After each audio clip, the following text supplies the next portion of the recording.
Yvonne Curtis. Present. Mark Mulvihill. Present. David Reeves. Here. Lynn Saxton. Here. Kay Turan. Present. Kim Williams. Okay. Quorum. Okay. All right. Thank you very much. So we'll move to the first item on the agenda. I'm looking for a motion to approve the minutes from the May 13th meeting. I so move. This is Kay. A second? David, second. All those in favor of approving, any discussion? Okay, those in favor of approving the agenda, say aye. Aye. I mean the minutes, already aye. Any opposed? Okay, we'll move on to the next one, approval of minutes for the June, well, they're actually notes from the meeting. We didn't have a quorum. I'm entertaining a motion for the June minutes. This is Lynn, and I move adoption, but if we don't have a quorum, I'm not sure they can officially be minutes. They're called notes on the document. Okay. Do I have a second? I second it. This is Kay. Thank you, Kay. Any discussion? Okay. All in favor of approving the minutes? Aye. Aye. With the Anybody- understanding that they're notes. Their notes, sorry. Anybody opposed to approving the notes from the June meeting? Okay. Hopefully all of you have in front of you the best practice student transitions recommendation worksheets. It's an Excel worksheet. We have our recommendations in several different categories. First of all, they're color-coded by the content. And then on the left-hand side, you'll see whether we've identified this to be a strategic investment, a call-out, a task, or a policy. Today, we must decide and vote on our priorities for the strategic investment. So what I'd like to do is have a process where I have 3 filtering questions, and I'd like for members to just reflect using those questions on the 4 strategic investments. So you'll see the first 2, K-12 student transitions, which is in yellow. Yes, it's Pam. I'm so sorry. I was using the wrong number. So I've been on a conference hold. Sorry. That's okay. We just started. We're looking at the spreadsheet that has our recommendations. Right. And our goal right now is to look at the 4 strategic investments we've identified. 3 are at the top of the yellow section, K-12 student transitions. 3 are at the top of the purple, which is the top 2 on the educator quality. And I'm going to give you 3 questions and ask for you to use those questions to prioritize those 4, and then I'm going to ask each member of the committee to report out on your priority and why you chose that priority. So I will read the questions slow enough that you can take down just a couple notes. And you've seen these questions before in other formats, but the first one is, which investments will make the most impact on key outcomes identified in the Achievement Compact, specifically for underserved populations?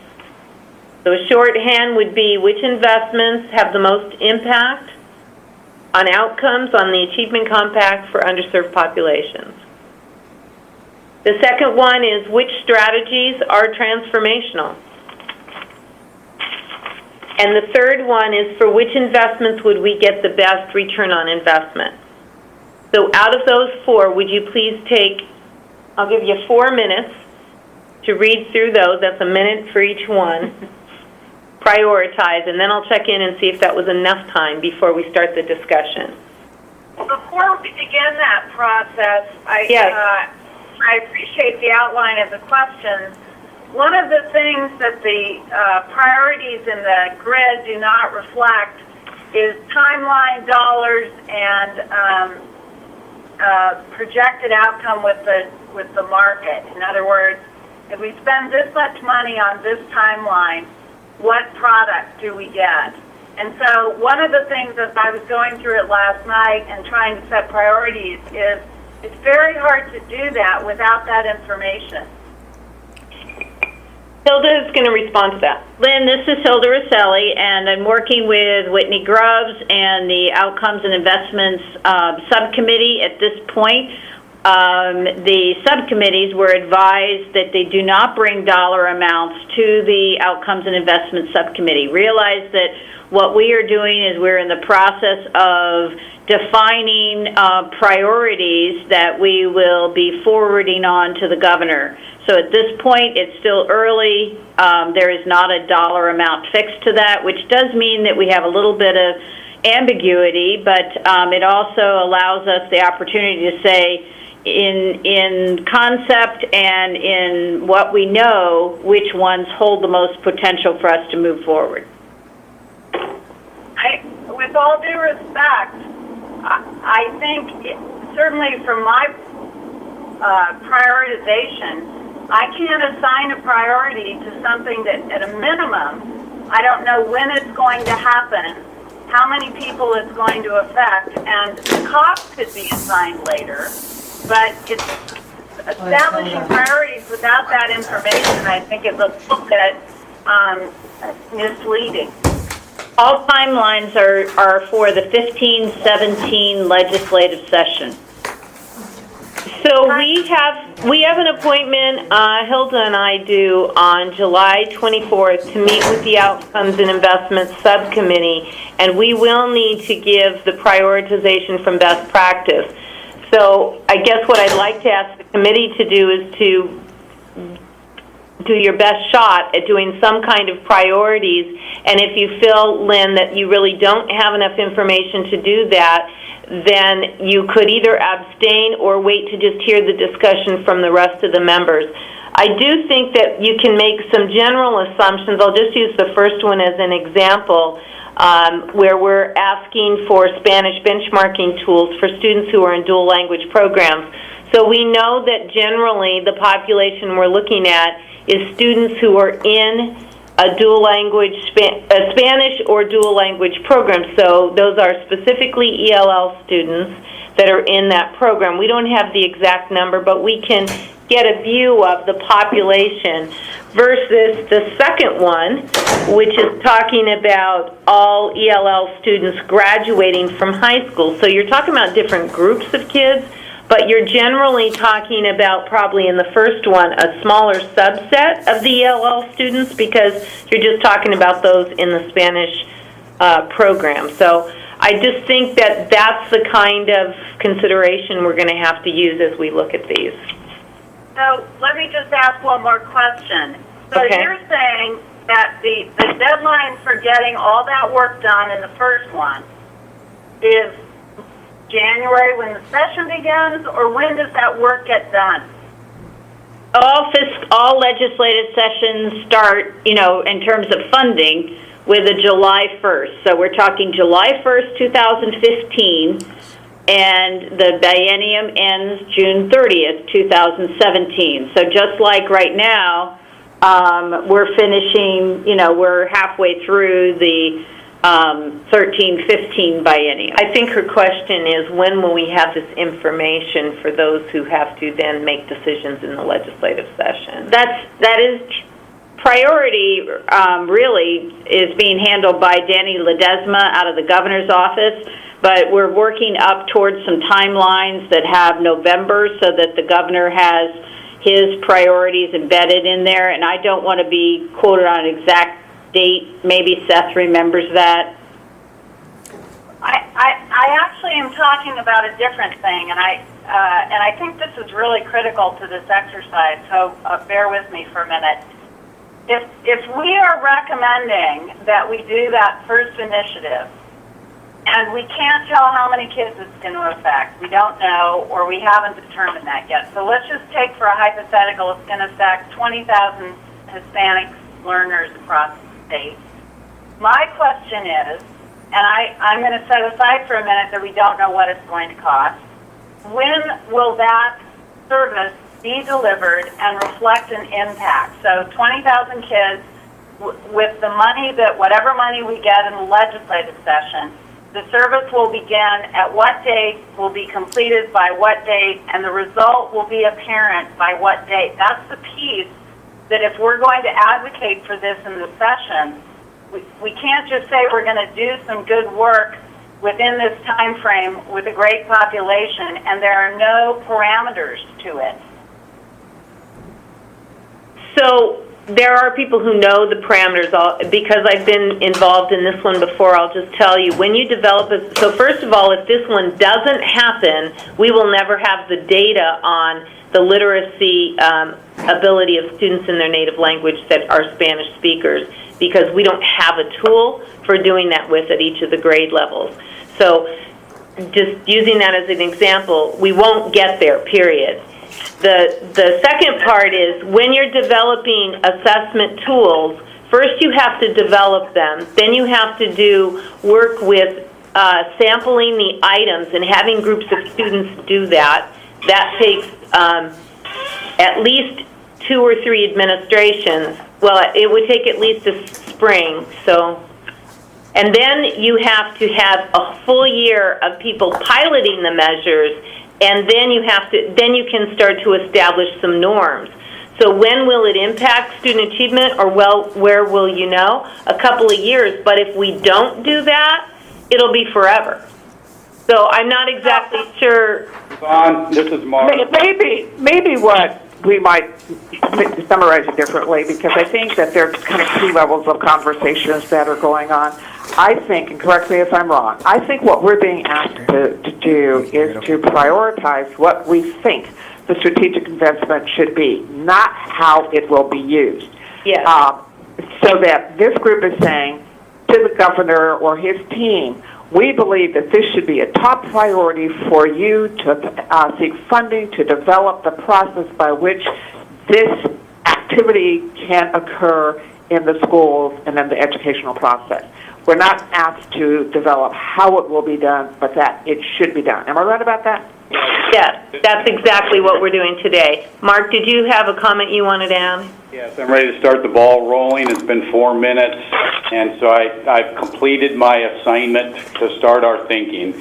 And I would agree with what Kay just summarized. I'd also agree with Lynn. I think where Lynn is going is that's the next level after today's meeting.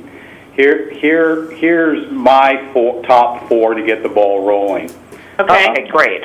Number 10, or number 4, the all-day kindergarten.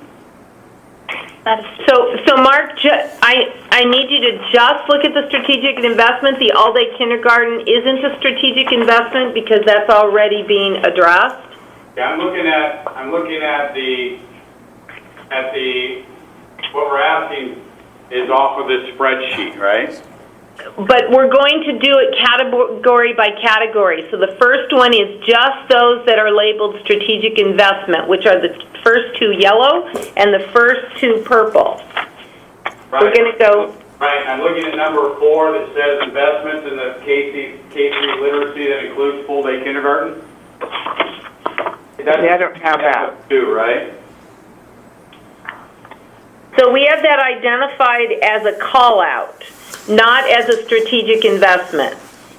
In other words, it's not going to be a key investment, but we will call it out as something we want the legislature to prioritize, but it's not a key investment. And also, for those of you that may have listened in on the outcomes of strategic investments subcommittee meetings, that has already been brought forward by Rob from ODE as a key investment. So what we're doing with the call out is we're providing support for that in saying, yes, we concur. What Yvonne is helping you do now is to identify what are the key pieces from this committee's work that we're holding up as priorities for strategic investments. And so this is Kim, and so we're looking, before we were prioritizing 1, 2, and 3, are we looking at each subgroup and prioritizing each one? I mean, there's only 2 initiatives, so we're doing a 1, 2. Is that how we're going to work it? No, there's a total of 4. So it'll be a 1. 4 that are labeled strategic investments, so you would prioritize them 1, 2, 3, 4. Okay, great. Thank you for that Yvonne? clarification. Yep. I Mark? believe there are Or Dick? 5. There's the orange one about digital conversion. It's also a strategic investment. Sorry, you're right. You're right, there's 5. So I'm confused. I think I'm getting there, Yvonne. Give me an example then of what I should say is one of my priorities. Well, you should pick one of the 5 we've just identified. 2 yellow, 2 purple, and 1 orange. Okay, so And you don't want specifics within those, you just want the overall category. Yes. Okay. And then, after we're done with strategic investments, we'll make sure that we all understand what we're recommending, and we'll vote, and then we'll go on to the call-outs, the tasks, and the policy. We'll handle each of those categories separately. Sorry for not maybe clarifying that in the beginning. So, does that help you now, Mark? Yeah. Okay, go ahead. Well, I'm going to have to go back because I broke them down into... Okay. So I need a minute. Okay, I'll give you a few more minutes. Everybody? Anybody else? Is there anybody else who's ready? You know, I think I'm going to try and move forward, and if this isn't the right direction, then someone can steer me, and we can just keep kind of moving. So Okay. I Kim, have right? this is Kim, sorry. Okay. My first priority is number 1 of the K-12 student transition. Okay. My second would be number 3 under educator quality. It must be number 2. Sorry, it's number 2. And then obviously there is just 1 of the orange, but that would be my third. So I have 1 from each category. I didn't do that intentionally, but that's how it rolled with me. Okay. And Thank you. this is David. I would say the top priority should be the K through 12 student transitions, the one with the 8th grade, transitioning out of 8th grade English language learning. Okay. The one dealing with that, I think, is number 1. I think second priority should be the minority educator pipeline and recruitment investment. Okay. And I would say number 3, the English language learners in 3rd grade reading, the dual language learners. Okay. 3rd grade reading, a Spanish reading test for that. Thank you. This is Kay. I would say number 1 is, I guess that's number 4, the purple, given the need for a culturally, linguistically high-quality educator workforce. I would say that would be my number 1. My number 2 would be K through 12 student transitions. And my third one would be... Wait, which one there? There's 2 of them. There's the dual language. The dual language learning, I'm sorry, the number Okay. 1. And then Okay. number 3 would be the goal 7 of the Oregon English Learners Strategic Plan. Oh, that's the C. Okay. Mark or Lynn? I'm seeing if I can get you guys color copies. I think Oh, you did? I will defer to the collective hierarchy set by the group because it's very difficult for me to understand how I would defend the prioritization without results identified in advance. I think all of them are laudable, and I certainly defer to the Department of Ed, of which are the most critical. I would probably put minority education at the top, but I will abstain and withhold my decision until we see impact dollars and ROI. Okay.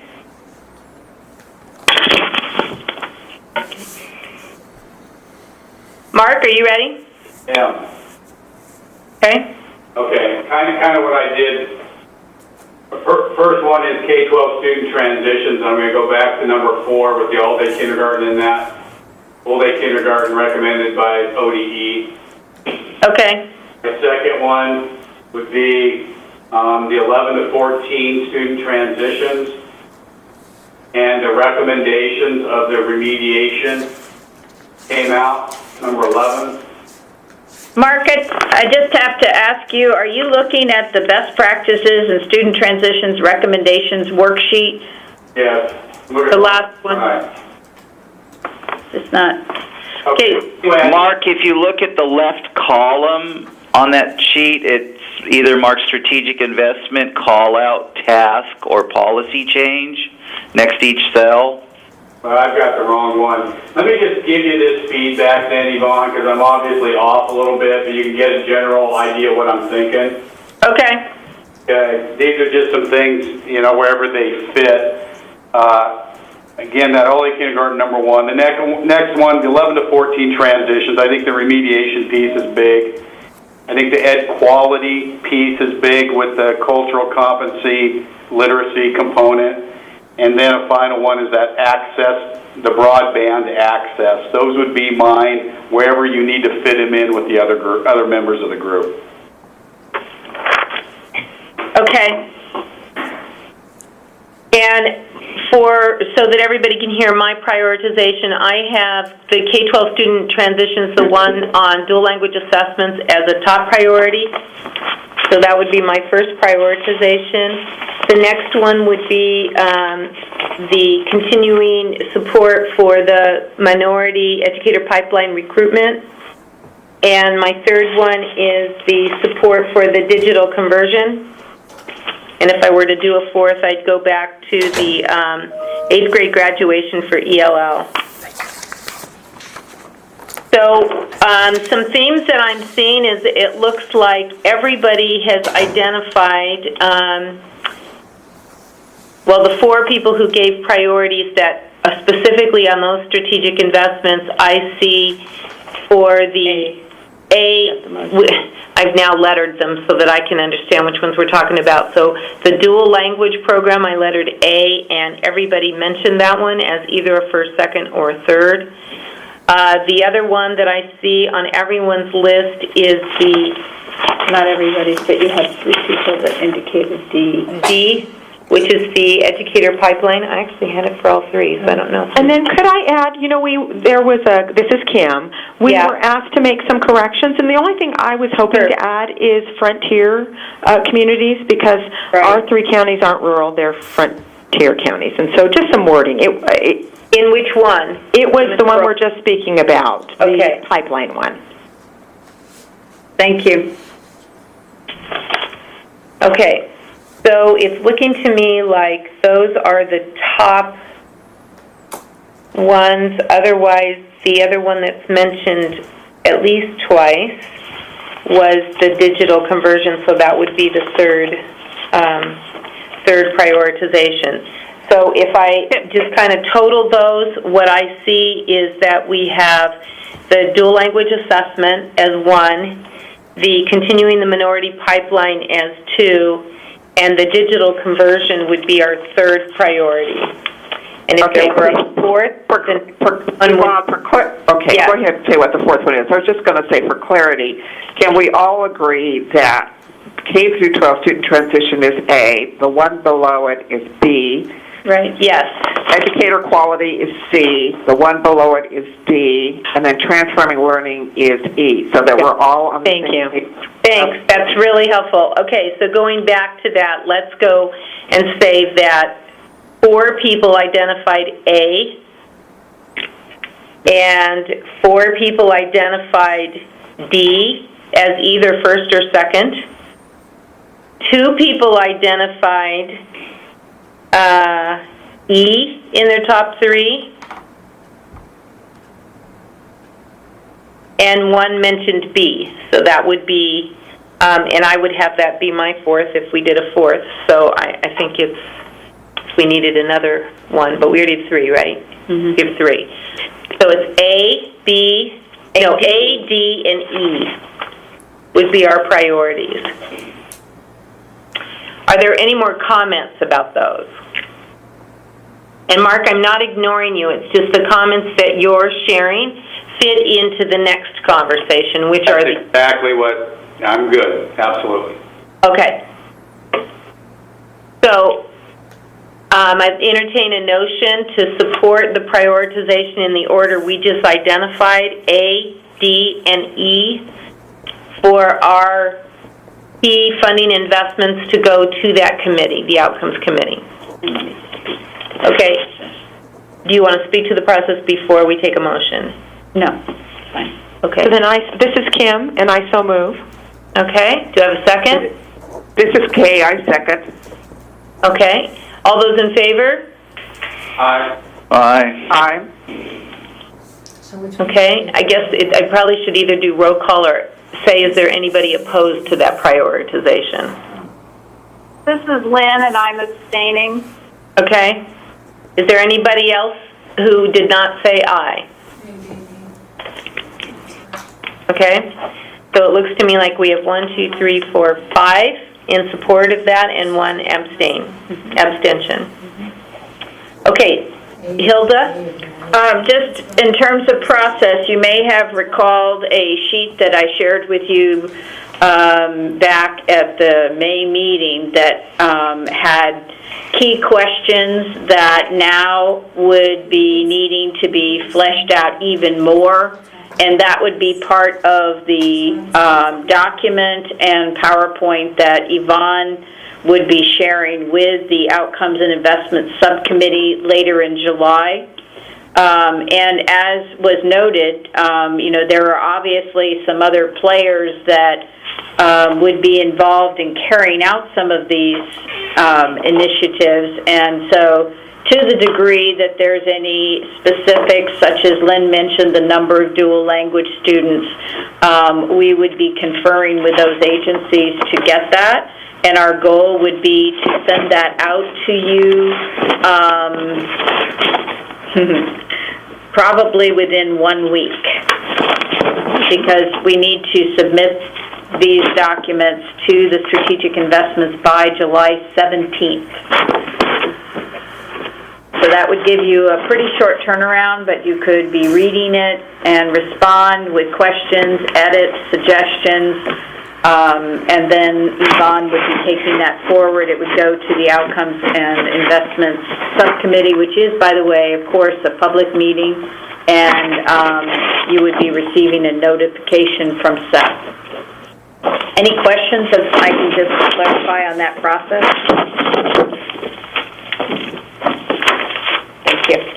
Okay, because we have some more time, let's move on to the next categories. That helps us get our work moving forward. Let's do the same process that Kay suggested by looking at the ones that are identified as call-outs. So if you look at K-12 student transitions in the yellow, the first one is A.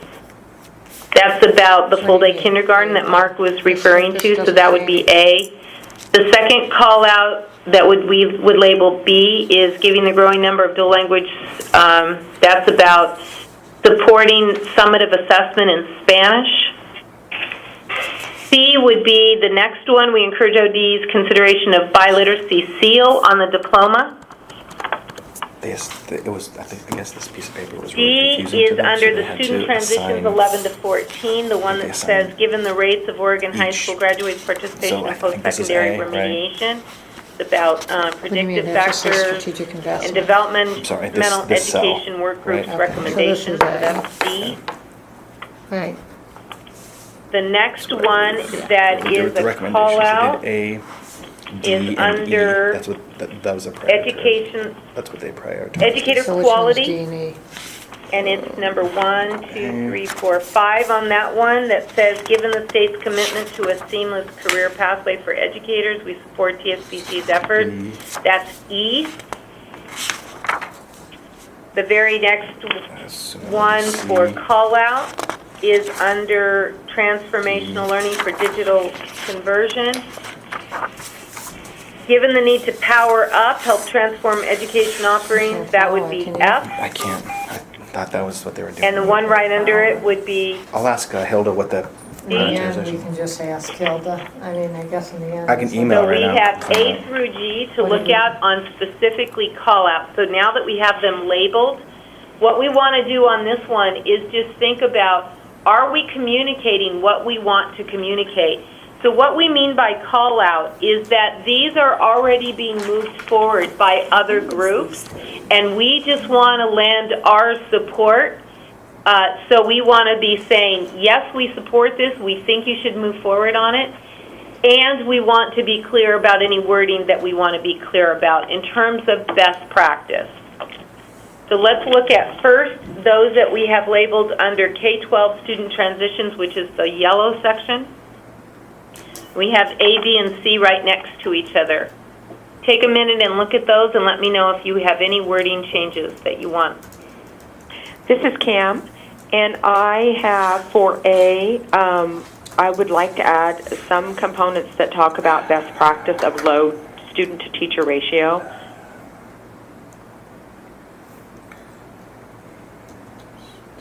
Okay. And that was my only addition to that. Okay. Anybody else on that one?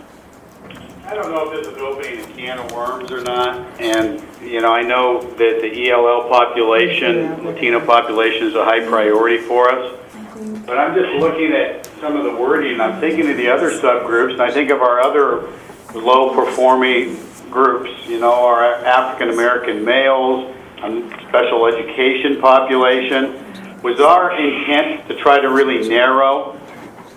If it is so, then I just think we need to be careful of, you know, of the wording, almost that we're calling out this particular subgroup for a reason. Does that make sense? Because I'm looking at literacy, I'm looking at all the initiatives, then we're laser locking on one particular group. If that's our intention, we need to make sure that that's called out clearly. Otherwise, I can see people looking at this saying, where's the special ed numbers? Where's the Native American male numbers? And I know, you know, we don't want 15 different groups, I don't think, every achievement compact, but you see what I'm saying is there's going to be a laser lock, and that's okay if that's what we're doing. How they I think that's a valid point, and it may be that we want to use language, Hilda, that's more inclusive, and then maybe provide an example, but I think it will beg attention to what we're doing by groups that feel like they're being excluded when you only focus on one of the populations where we know there's disparity. So we are taking down your notes, and we'll work on thinking about where that makes sense. Two things I want to remind you back to is one was our work plan. In our work plan, we specifically had the area of calling out the needs of ELL students, and we also had as a filter the question around equity. And by the nature of the groups that came to us to offer best practice, there was a lot of focus on the ELL group. So that's where we've gotten these recommendations. When I look specifically at this A that we're talking about right now, the full-day kindergarten, that one doesn't call out specifically ELLs, but I think what your comment about Mark and Kay is that we have a number of call-outs that are specific to ELL, and that's because of the presentations that came to us. The other thing that I'll say is some of them are specific to language and ELL needs and could not be generalized to special ed populations, especially where we're talking about the assessments. So, for example, the second one where it says we support the continuing efforts around the Spanish is summative reading assessment. So I guess my question to all of you is, do we not want to call those out because it looks like we're focusing too much on ELL? That's not what I'm saying. I think we want to have that laser beam focus on ELL. That is a priority. But what I'm saying is that we don't want to appear that we are ignoring or neglecting other populations that have similar kinds of issues. And I know the presentations have focused on that. That's great, but we also know that there's some disparities. We know there's some achievement gap issues with other populations, and we want to make it clear that we recognize that. Right. So do you think what might help is kind of a preamble in each of our presentations, whether we're doing call-outs or strategic investments, acknowledging why we have some of these that are specific to ELL and acknowledging the need to focus on others?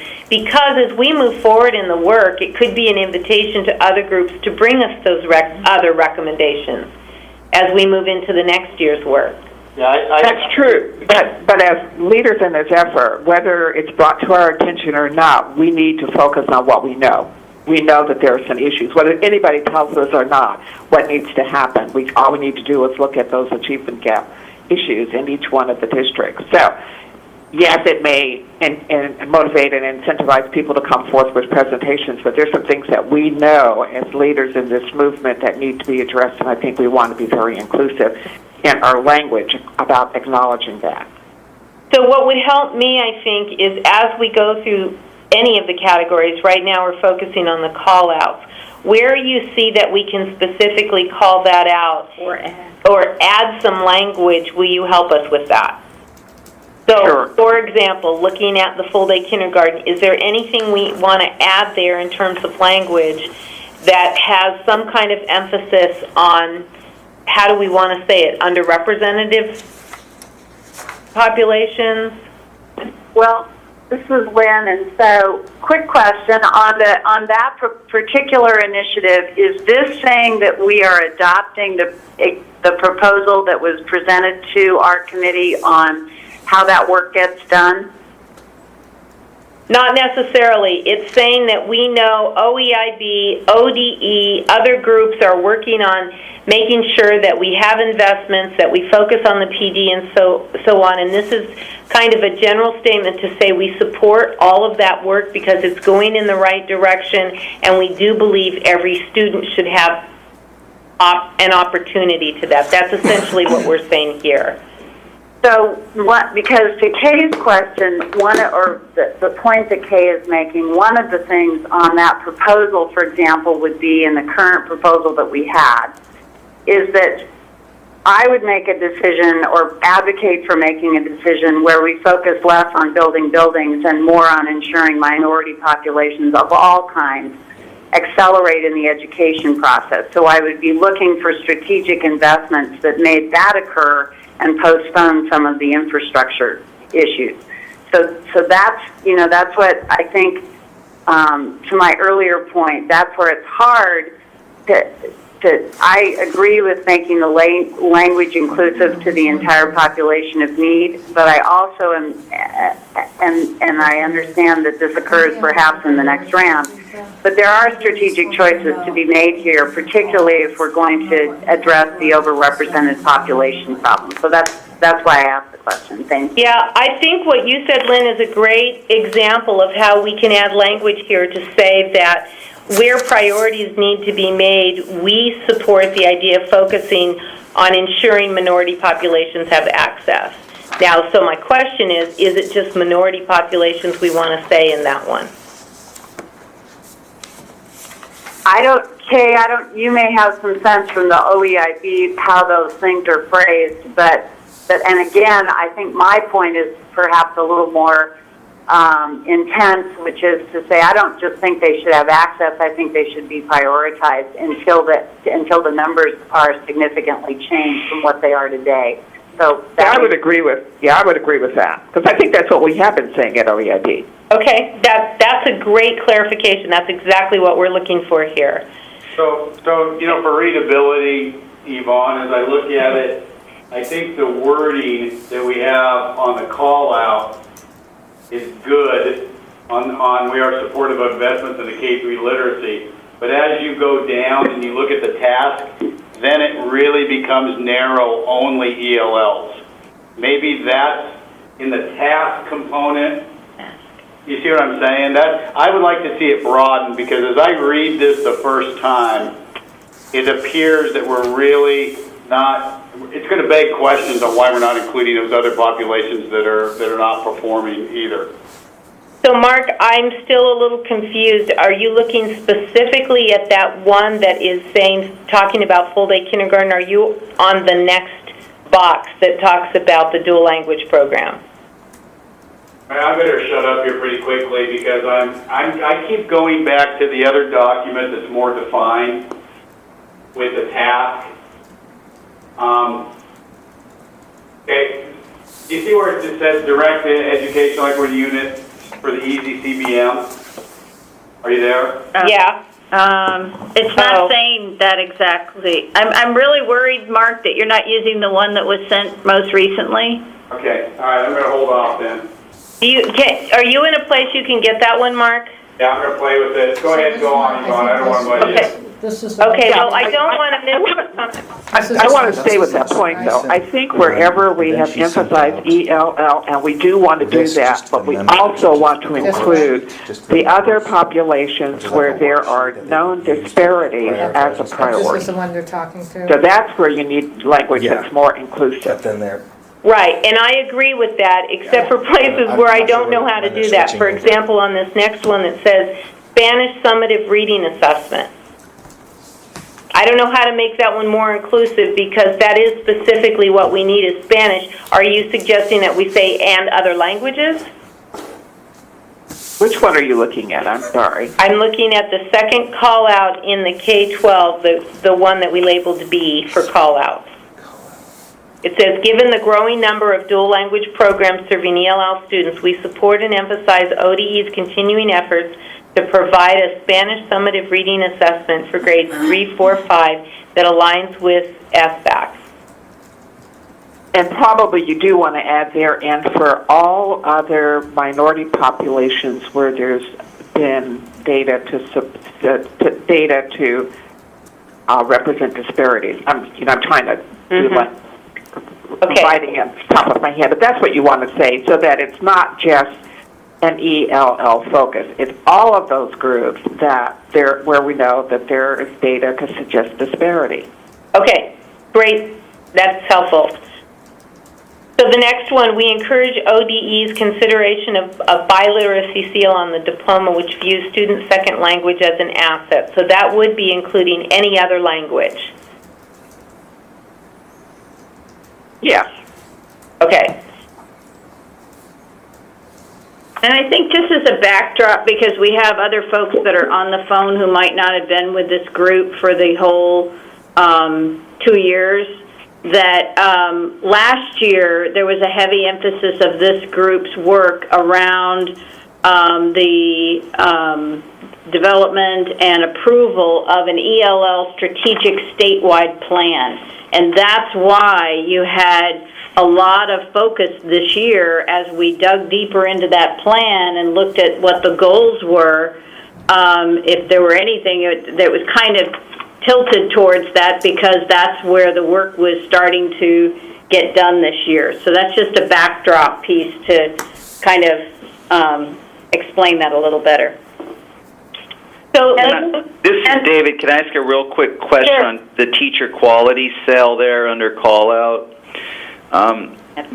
Could somebody remind me real quickly the state framework for educator effectiveness? That's the framework that's being used right now for developing all of the district and district-based educator evaluation tools. And it's been developed in partnership with ODE, OEA. It's been used all this year to help the districts develop their tools of how they will evaluate teachers. So this one is simply saying, why don't we align the work that's happening at the pre-service level when you're evaluating a pre-service candidate, make sure it's aligned with the same framework that will be used once they're employed. Okay, thanks. And is this consistent with Rob Saxton's proposal for ELL transitioning going forward? Are we aligned there? yes, this is using that strategic plan that went to ODE. So it came through OEIB, then it was given to ODE.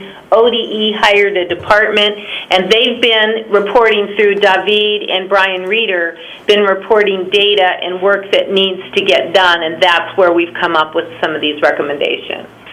Great. All right, so I'm looking at my watch, and we have a choice. We can either extend the meeting and continue this conversation, or we can stop this part, knowing that we got the vote on at least the strategic investments, and plan another meeting in August to do the rest of this conversation where we're looking at each of these categories face-to-face, which might be better. Yeah, this is Kate speaking, and I can't go past 10 o'clock. I've got another meeting to go to, so that the extension of this meeting is not an option. All right. I think we accomplished what we had to do for today. Yeah. It was messy with some of us having, should I say, technological difficulties. Okay. But I would propose your plan that we call it good for a day and move into August and get face-to-face. It's okay All right. with me.